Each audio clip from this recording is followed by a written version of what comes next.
Chick, you're running by with the U.S.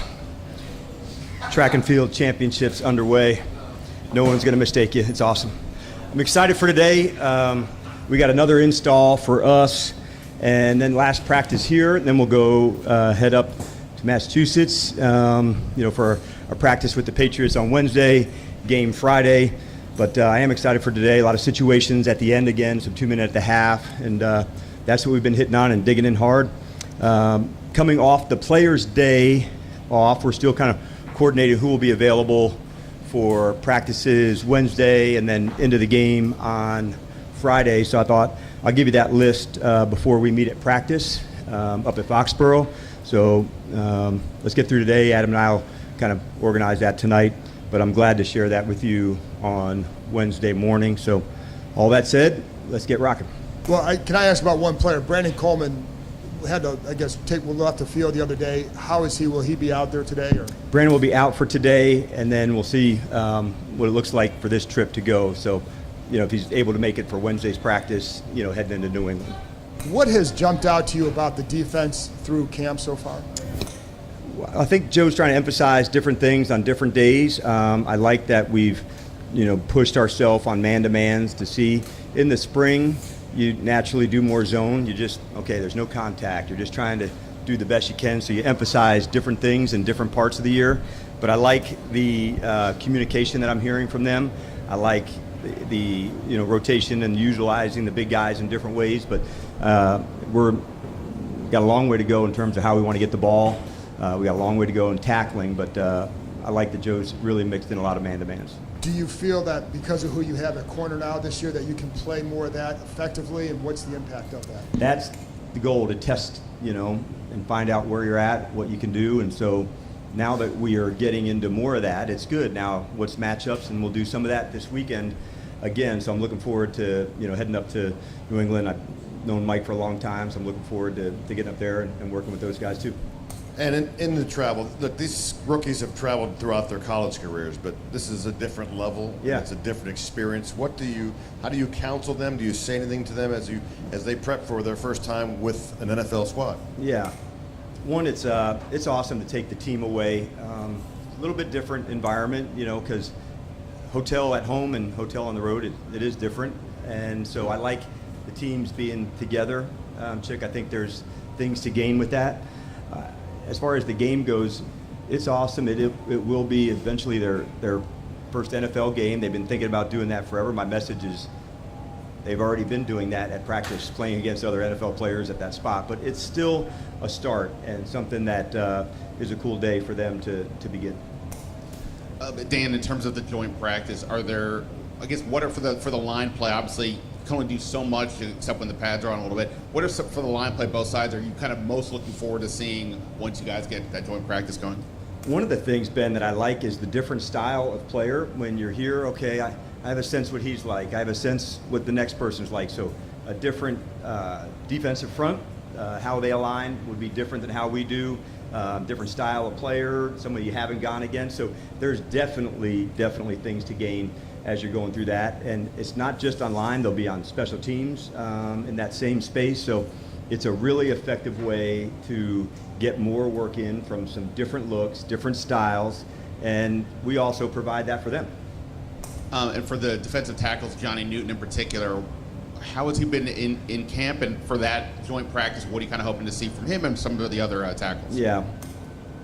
The first thing that sticks out when you talk about him is like, man, what a difference a year makes, where he's able to really fully practice and play and express all the things that make him unique. If you can remember, coming off the foot, it's just working it back into it. When can he get there?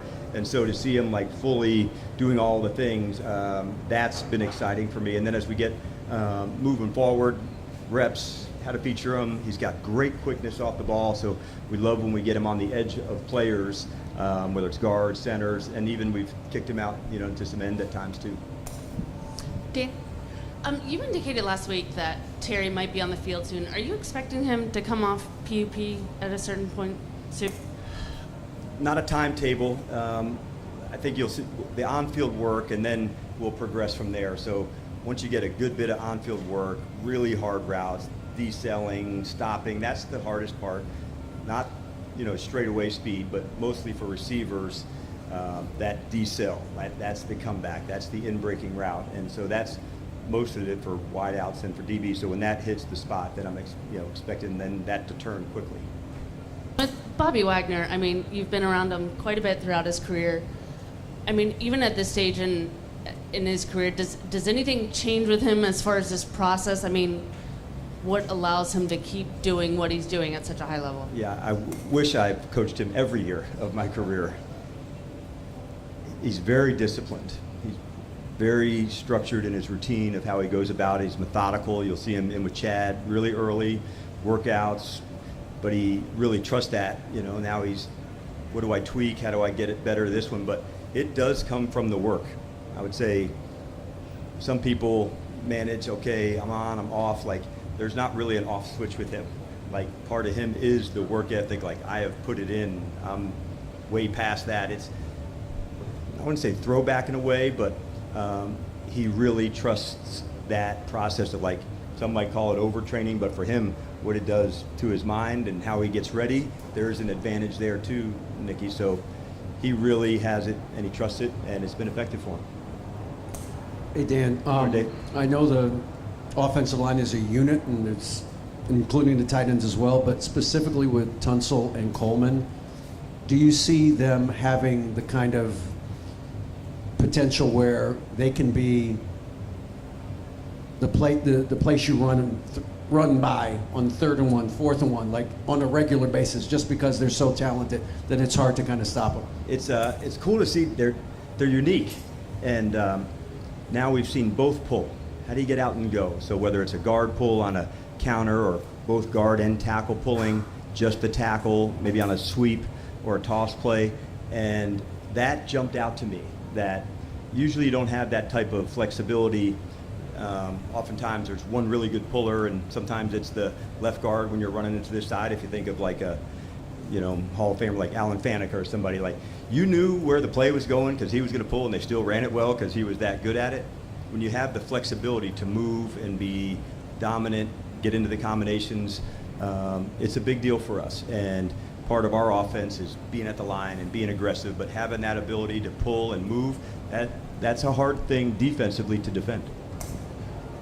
With Terry's situation, I mean, there's going to be a ramp up whenever this gets resolved. Yes. And I just wonder, from a calendar standpoint, how much time do you think he'll need to ramp up? Because this week is gone, essentially, and I would think next week you're going to play the starters a lot, or as much as you're going to play them in preseason. I just wonder, from a calendar standpoint, what are we talking? It's a great question, and I think I'll have a better sense of whenever it's back, then it begins, the on-field. So we won't rush that. It's too important, but all of the guys need that at any position, at any spot. And so it really depends on the return. Then you can do the ramp up, but we won't shortchange that in one spot to say, okay, now we'll hustle to go. I think we all have seen that through the years around the league, that somebody hustles back and, man, they got banged up, maybe didn't follow the process, and it's hard as a coach. But just stay disciplined when those moments happen, and all the guys follow the same, hey, let's ramp it back up and not miss one step, and we'll do that too. Hey, Dan, good morning. Good morning. From year 1 to year 2 with a coordinator in a new place, or with a new head coach, you have a Cliff's relationship, where's the biggest area of growth that you expect to see? We're fortunate that not just at the coordinator, but at the assistant level, we had just an unusual year where people had a chance to move, and they ended up staying. And so that was a big deal. I think it comes from the staff part first, of collaboration. When you're first putting in a system at the coordinator level, you're the resident expert in that area, and there may be new people that you haven't worked with, and you're feeling that part out. Well, now you've gone through that, ups, downs, highs, lows, and you can really collaborate at a higher level.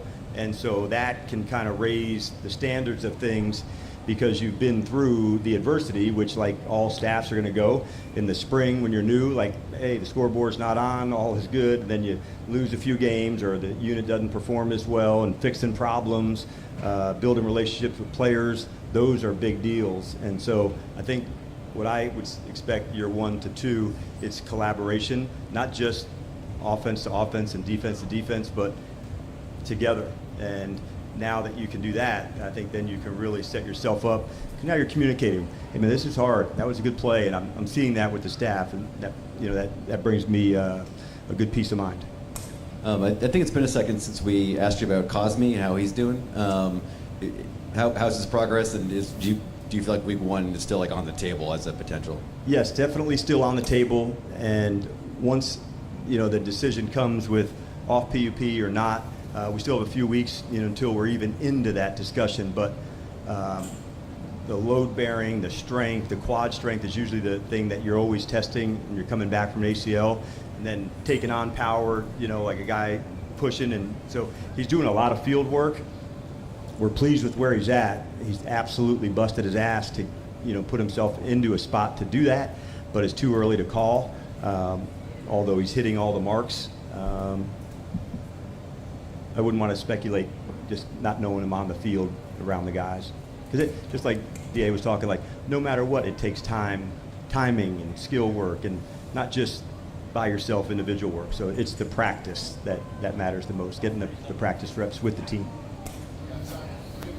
Hey, good morning, Coach. Good morning. I know every staff can be a little bit different how they operate.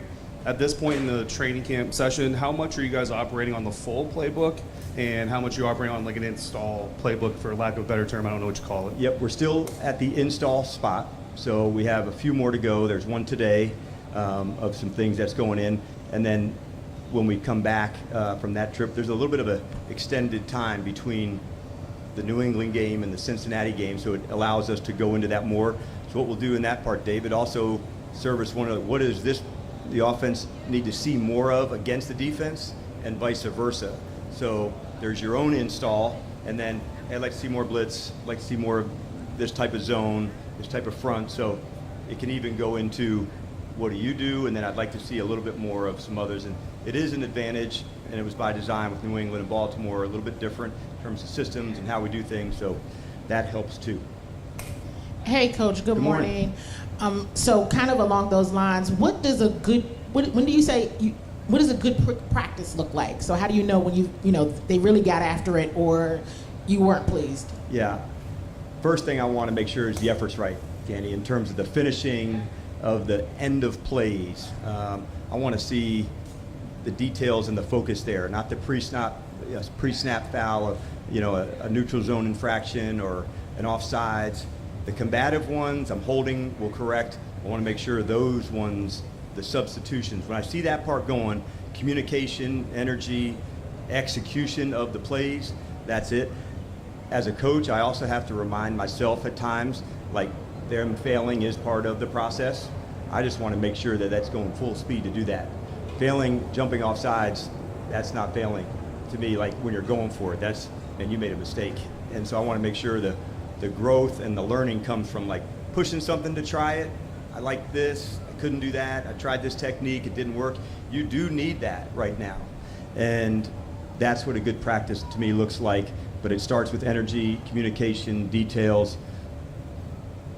I don't want to see people hurry, but I want urgency. I know that's like, well, what the hell is the difference, Dan? I can feel urgency, the way they get to the line of scrimmage, the way they communicate, the speed of the motion, but not being like, wigged out. Like, hey man, energy, communication, and then I like seeing that over and over again. So it's the challenge of it, but it's at the end the competition still, Kenny. Our best versus their best. That's how you get really good ball, and it's going to go one or the other. So at a practice, it's not like everything's great because somebody's winning and losing the play. So it kind of should go back and forth. If it slants one way all the way, I'm like usually concerned on that too. So a lot of long answer, but it's fun to go through. Hey, Coach. Last week you worked on the red zone quite a bit. For both sides of the ball, did you see the pressure that you wanted from the defensive side, and did you see the execution from the offensive side? Yeah, we also did it even at the end of the game, which I loved. Twice now we've had a time where it came down to a moving clock, end of the game play. And that even adds an extra layer of intensity, Donna, because the clock's running, you don't get the play in from the sideline to huddle up, give you your best play. You're on the ball and doing that. So I enjoy that even more. So the most of the time down in the red zone, I'm wanting to find out, can we push it from time? Can we push it from last play? And sometimes it doesn't go like you want it to, but you do learn from that, and we'll have some more of that today. But I think those moments that this is either the last play or the next to last play, it has to be in the end zone. If it's short, you're going to run out of time. It adds a layer of stress because it's you're competing, your techniques, the defensives, and the clock and the time. So like that's why I like some of the red zone and 2 minute, because it combines all three of that into a storm that's awesome. All right, thanks everybody.